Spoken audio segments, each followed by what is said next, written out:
खबर आ रही है वायनाड में राहुल गांधी ने बोला, एक बार बता दें अपने दर्शकों को, उसके बाद सुधांशु जी इसका जवाब दीजिएगा। राहुल गांधी अब हमला कर रहे हैं आपकी सरकार पर सुधांशु जी, और उनका कहना है कि कुछ लोग देश चला रहे हैं। जवाब दीजिए सुधांशु जी, ऐसे देश में कोई रहना नहीं चाहता। वैसे मैं जो सोनिया जी ने किया है, मैं उसका विरोध नहीं करता हूं। मैं एक प्रकारांतर से उसे मानता हूं कि उन्होंने सही किया है। क्यों? भावना उनकी यही है। भावना मगर जानते क्या है, देश के लिए नहीं है, भावना दूसरे कारण से। याद करिए, प्रियंका जी ने अभी उदाहरण दिया था ना, जब राहुल गांधी जी की सदस्यता गई थी कौरवों और पांडवों का। तो आज सोनिया जी ने जिस तरीके से फ्रंट पे आकर एक लेख लिखा है, तो मुझे अंजना जी बरबस याद आ गया, महाभारत का वह संदर्भ कि जब दुर्योधन पूरी तरह हार गया था, युवराज को राज नहीं मिल पाया था, तो माता गांधारी ने आखिरी प्रयास किया था कि किसी प्रकार मेरे हारे हुए युवराज को पुनः राज मिल सके।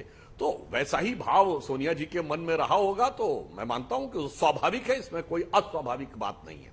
परंतु अभी जो हमारे अखिलेश प्रताप सिंह जी ने इतनी देर तक बोला, तो तथ्य न होकर भावना अधिक थी। परंतु मैं इनका एक बात के लिए साधुवाद करना चाहूंगा कि इस पूरे वक्तव्य इस बार उन्होंने वो अपना प्रसिद्ध वाक्य तकिया कलाम शब्द जो है, और जो विशेष शैली में बोलते हैं, झूठ झूठ नहीं बोला। ये अच्छी बात रही। इसका मतलब डिबेट थोड़ा ठीक ढंग से होनी चाहिए। अब मैं इनको याद दिलाना चाहता हूं तथ्यों के साथ कि परिवार ने कितना महान त्याग किया है। सोनिया जी ने त्याग किया और वो प्रधानमंत्री नहीं बनी, मगर कैबिनेट मंत्री का रैंक लिया। ऐसा आपको त्याग दुनिया में नहीं मिलेगा।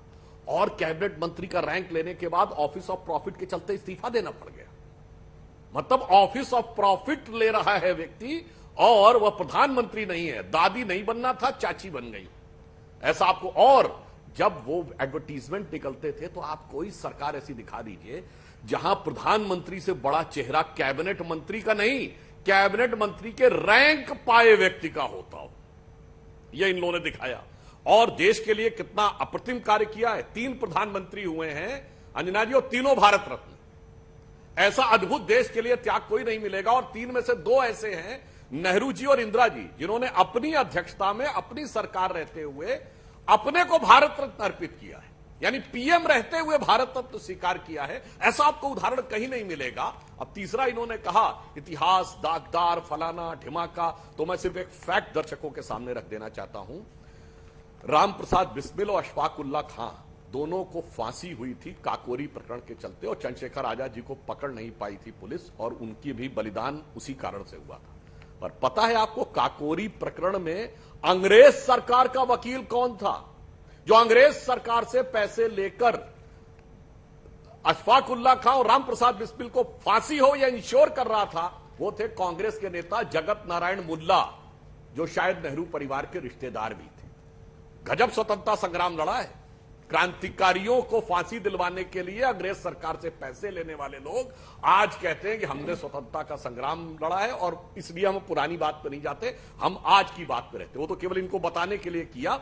और हमारे लोग तो वो हैं मान्यवर, आजादी के बाद पहले बलिदानी श्यामा प्रसाद मुखर्जी जी, और हमारे तमाम संघ के प्रचारकों ने पूर्वोत्तर से लेके, कश्मीर से लेके, केरल से लेके, आंध्र तक से लेके नक्सलाइटों के खिलाफ लड़ते हुए, झारखंड छत्तीसगढ़ में क्रिश्चियन मिशनरीज से लड़ते हुए जितने बलिदान दिए हैं, उन बलिदानों का ही पुण्य है कि आज भारतीय जनता पार्टी के पक्ष में जन समुदाय खड़ा हो रहा है। तो कहीं ना कहीं वह भी हमको इस बात का प्रभाव मिलता है।